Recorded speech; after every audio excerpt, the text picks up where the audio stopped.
Good evening all of you. मैं Ashutosh Mishra Abhyuday academy में आपका स्वागत करता हूं। एक नई आंसर की 2017 की मैंने अधिकतर 2015 से 2019 तक सभी आंसर की हमने जारी कर दी, सिर्फ 2017 की बची हुई हैं उसको भी यहाँ पे हम आज जारी कर देते हैं। तो पहला क्वेश्चन देखते हैं इसका। 40 नंबर क्वेश्चन है, भारत के संविधान सभा के निम्न में से कौन संवैधानिक सलाहकार थे? तो डॉक्टर BN राव जो थे, फर्स्ट ऑप्शन सही है।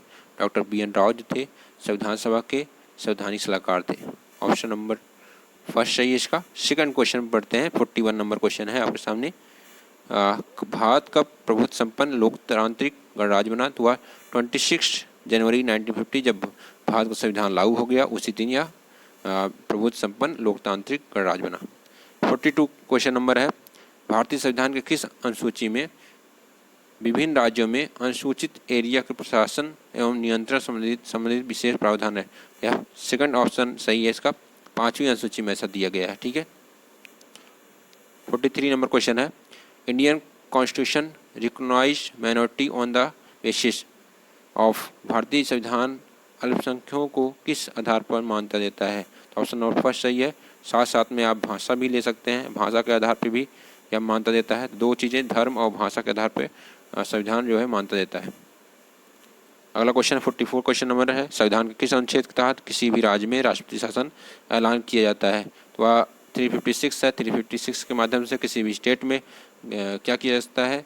राष्ट्रपति शासन लगाया जा सकता है जब वहाँ की जो राज्य सरकार है वह कार्य किस प्रकार न कर रही हो, संवैधानिक रूप में कार्य न कर रही हो, संवैधानिक रूप से कार्य नहीं कर रही हो, वहाँ पे लगाया जा सकता है। तो 10 बार जो है यूपी में लगा हुआ है, 10 बार मणिपुर में लगा हुआ है, कुछ स्थानों पे मणिपुर का 8 या 9 बार दिया हुआ है। लेकिन BHU की जब आंसर की आई थी तो पिछली बार उन्होंने मणिपुर को माना था, तो याद रखिएगा मणिपुर और उत्तर प्रदेश के दोनों का 10-10 बार 10 टाइम्स जो है प्रेसिडेंट रूल लागू हुआ था, ठीक है।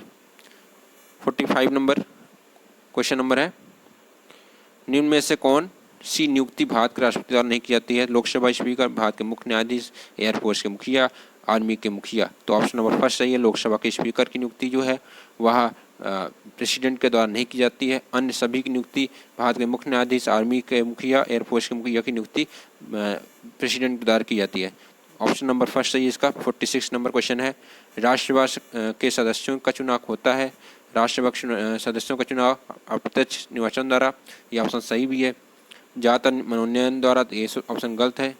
सेकंड नंबर अप्रत्यक्ष और प्रत्यक्ष निर्वाचन द्वारा, ये भी गलत है।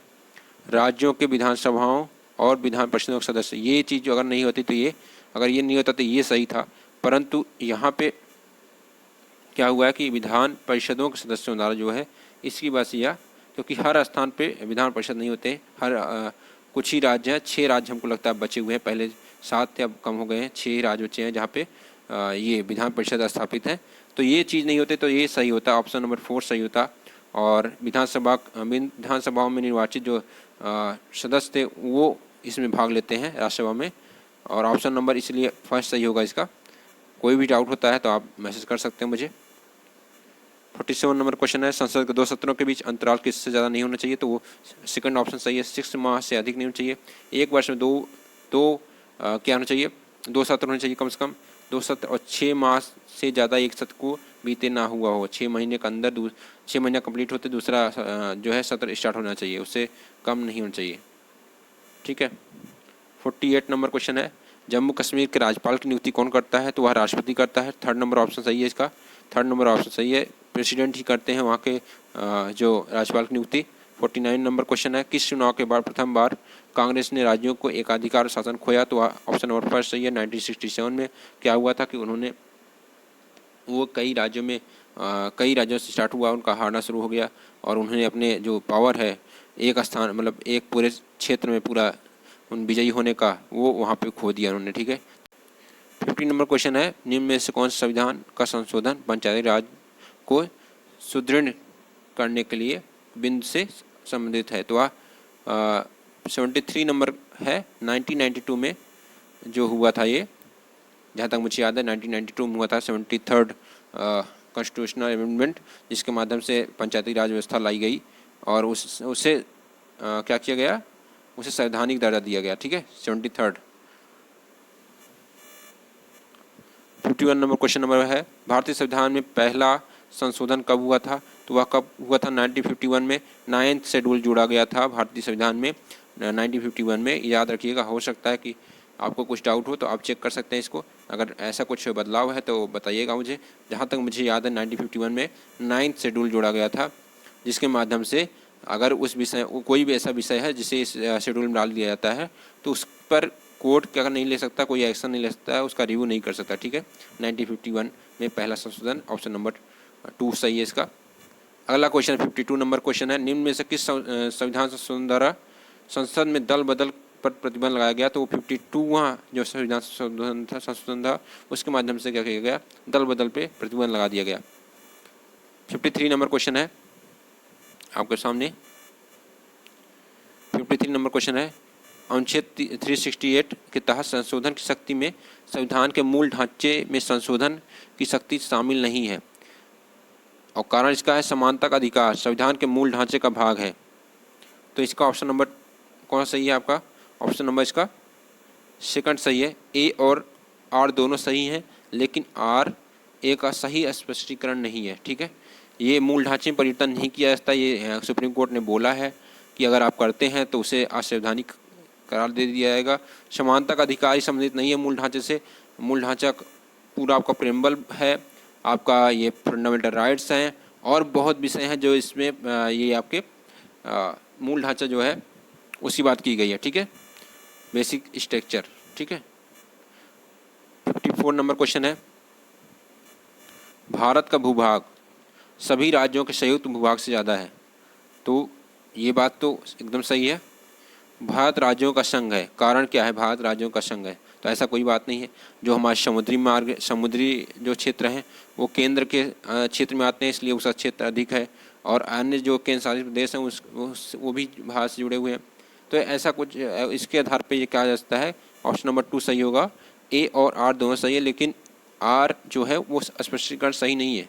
ठीक है, आर जो है स्पष्टीकरण सही नहीं है। भारत राज्यों का संघ होगा, तो भारत के राज्यों का संघ मतलब यहाँ पे आपका यूनियन टेरिटरीज के साथ साथ स्टेट आते हैं, स्टेट की बात करता है ये। और ये समुद्री क्षेत्र है वह केंद्र सरकार के पूरे अंडर में आता है, वह राज्यों में बांटा नहीं गया। ठीक है, 55 नंबर क्वेश्चन है, भारत के राष्ट्रपति संसद का भाग नहीं है। तो पहला ही गलत है, भारत के राष्ट्रपति संसद के भाग हैं, जो कि 79 में बताया गया है कि भारत के राष्ट्रीय प्रेसिडेंट लोकसभा और राज्यसभा से मिलकर जो है क्या बनेगी? संसद बनेगी। ठीक है, संसद बनेगी, उसके उनके माध्यम से पार्लियामेंट बनेगी। ठीक है, इनके माध्यम से प्रेसिडेंट, लोकसभा और राज्यसभा से। तो ये ऑप्शन पहला ही गलत है। संसद के सदनों द्वारा पारित बिल राष्ट्रपति के बिना स्वीकृत के कानून नहीं बन सकता। तो ये इसका ऑप्शन नंबर 4 सही है। ए गलत है लेकिन आर सही है। ठीक है, ऑप्शन नंबर 4 सही है 55 का। 56 चलते हैं, 56 चलते हैं। उच्च न्यायालयों के न्यायाधीशों का स्थानांतरण नहीं किया जा सकता, संविधान कारण उसका दिया है, संविधान द्वारा उच्च न्यायालयों के न्यायाधीशों की स्वतंत्रता बनाए रखना चाहता है। तो ये ऑप्शन नंबर इसका आपका पहला देखते हैं, ए और आर दोनों सही हैं। आर ए का सही स्पष्टीकरण है। सेकंड नंबर है ए और आर दोनों सही हैं, लेकिन आर ए का सही स्पष्टीकरण नहीं है। तो क्वेश्चन नंबर कौन सा है? 56 आपका। थर्ड नंबर है ए सही है लेकिन आर गलत है। चौथा नंबर है ए गलत है लेकिन आर सही है। इसका ऑप्शन नंबर 4 सही होगा। ए गलत है लेकिन आर सही है। ये सही है कि स्वतंत्रता बनाई जाती है, लेकिन ये ऐसा नहीं है कि उनका स्थानांतरण नहीं हो सकता। उच्चतम न्यायालय जो है क्या कर सकता है? उच्चतम न्यायालय के माध्यम से ऐसा किसी व्यक्ति को वहाँ उच्च न्यायालय से कहीं दूसरे उच्च न्यायालय में भेजा जा सकता है, स्थानांतरण हो सकता है। अभी कुछ समय पहले ही एक महिला न्यायाधीश को एक स्थान से दूसरे स्थान भेजा गया तो उन्होंने इस्तीफा दे दिया था, इसी कारण से कि उनका स्थानांतरण हुआ, वो नाराज़ थी इस विषय को लेकर, उन्होंने इस्तीफा दे दिया अपना। ठीक है, अब 57 नंबर क्वेश्चन है। 57 नंबर क्वेश्चन है, भारत एक गणतांत्रिक लोकतंत्र है। व्याख्यान यह है, राज्य का मुख्य जनता द्वारा सीधे चुना जाता है। तो यह ए सही है, पूर्णतः सही है, लेकिन सेकंड जो है मुखिया जनता द्वारा सीधे चुना जाता है, ऐसा नहीं है। ठीक है, ऐसा नहीं है, ए सही है लेकिन आर गलत है।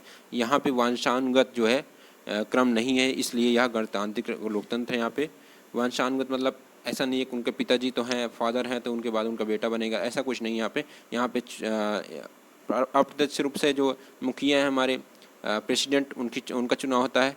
तो इन सब की बात को रखते हुए राज्य के मुखिया को जनता द्वारा सीधे चुना जाता है, तो ये बात सही नहीं है, ऐसा नहीं है इसमें।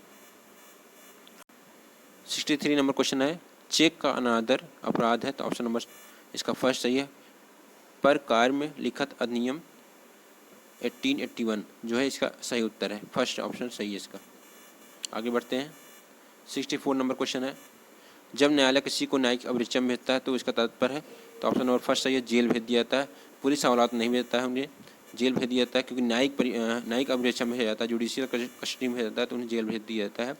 पुलिस हवालात नहीं भेजता है, न्यायिक संरक्षण में अंतर्गत घर नहीं भेजा जाता है, तो ये नहीं होता है। ऑप्शन नंबर फर्स्ट सही है, इसका फर्स्ट ऑप्शन सही है। 65 नंबर, जैसा कि भारत के संविधान में दिया गया है, भारत किन न्यायालयों को रिट जारी करने का अधिकार है, तो सर्वोच्च न्यायालय को भी है, उच्च न्यायालय को भी है। ऑप्शन नंबर 4 सही इसका, 1 और 2, ठीक है।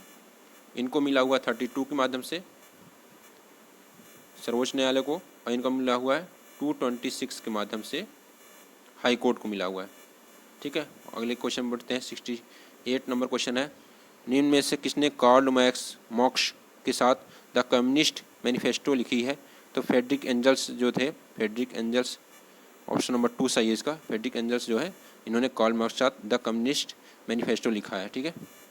69 नंबर क्वेश्चन, इंग्लिश चैनल को तैर कर पार करने वाली पहली महिला, भारतीय महिला कौन थी? आरती साहा यहाँ पे सही होगा। मिहिर सेन, जहाँ तक मुझे याद है, मिहिर सेन एक महिला पहले थी, उनका भी नाम मैंने देखा था, तो आरती साहा यहाँ पे सही उत्तर होगा, इसका आंसर होगा, ठीक है। 70 नंबर क्वेश्चन है, एक बैरल ऑयल लगभग कितने के बराबर होता है, तो वह 158.8 समथिंग होता है, जो लगभग कितना हो जाता है एग्जैक्ट करीब, अगर हम इक्वल करेंगे तो 159 लीटर हो जाता है, ठीक है। 71 क्वेश्चन नंबर है, राज्य लोक सेवा आयोग के चेयरमैन और दूसरे सदस्य किसके द्वारा नियुक्त किए जाते हैं, तो वो किया जाता है राज्य के राज्यपाल, सेकंड ऑप्शन सही है, राज्य के राज्यपाल के द्वारा उनको नियुक्त किया जाता है, ठीक है। आगे बढ़ते हैं। 72 नंबर क्वेश्चन है, अंतर्राष्ट्रीय वित्त के पिता कौन है, तो ग्रोटस जो है अंतर्राष्ट्रीय, ऑप्शन नंबर 4 सही है, ग्रोटस जो है अंतर्राष्ट्रीय वित्त के पिता कहलाते हैं। अगला है 73 नंबर क्वेश्चन है, सामाजिक अभियांत्रिक